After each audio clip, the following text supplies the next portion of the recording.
Hello, my name is Judith Peterson.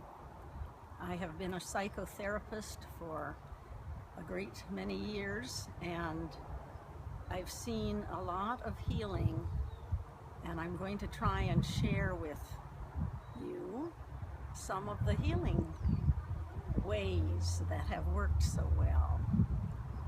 I'm trained mostly in the Jungian tradition, which is interested in, they call it depth psychology, what's deeply inside us, even though we may not be conscious of it. And I'm titling this talk, Meeting the Inner Enemy and Meeting the Inner Friend, because those are very important parts within us. We all have inner enemies as well as inner friends.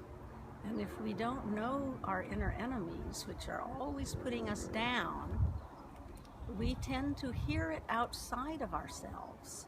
We project this mean, critical voice on others, and we feel we're being criticized. It's a serious problem. But if we can see it as within us, we can separate from it. We can say, oh, that is my inner critic talking. That's his voice. It's usually considered a masculine voice in a woman anyway.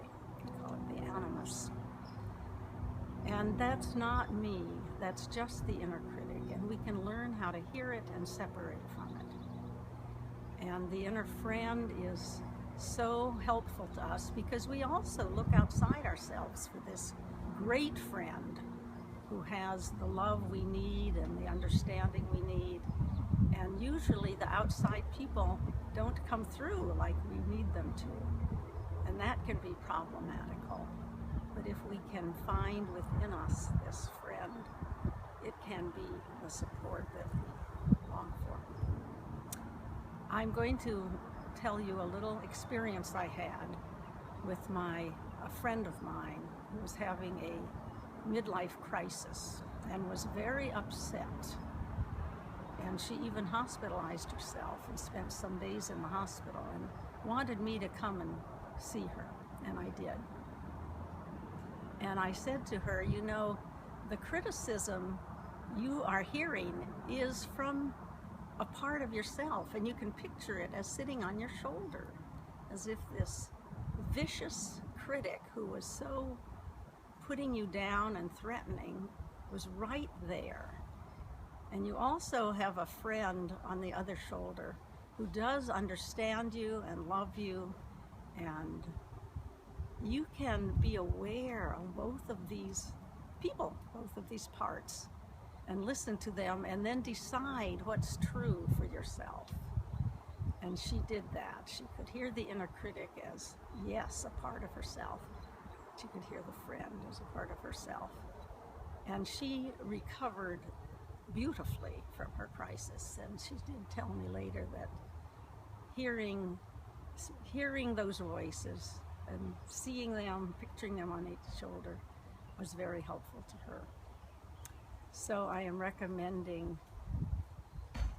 would like to recommend a few ways you can get acquainted with the inner enemy and inner friend. One way is believe they are inside you. Those parts are there, and you can get acquainted with them. You want to hear them because the critic is not true, so there's nothing wrong with hearing what he says, as long as you see it as just the critic, not the truth. Anyway, drawing a picture is good. If you draw a picture of both of these parts, you have something to look at. You'll find you know how to draw if you just aren't too self-conscious. Just let it take form on paper. And then you can dialogue with it. You can talk to it and listen to it and write down what it says. In time, you'll find what it says repeats over and over like a record. And you will have in your journal a record of what the inner critic thinks. And it'll just keep coming around your whole life. And it won't matter so much because that's only the record. It's not the truth. One example of the difficulty here is in the eating disorder, where the inner critic has on his record, "You are fat." And he names the places where you're fat, and they aren't even true. And a person with that disorder can start to believe that voice and feel very miserable, and weight becomes a real haunting problem. And if she can simply realize that tape isn't accurate, that's only the critic, there can be freedom from that disease. Of course, tuning into the friend helps bring in the friendly voices that we need so much to hear. Thank you. This is Judith Peterson.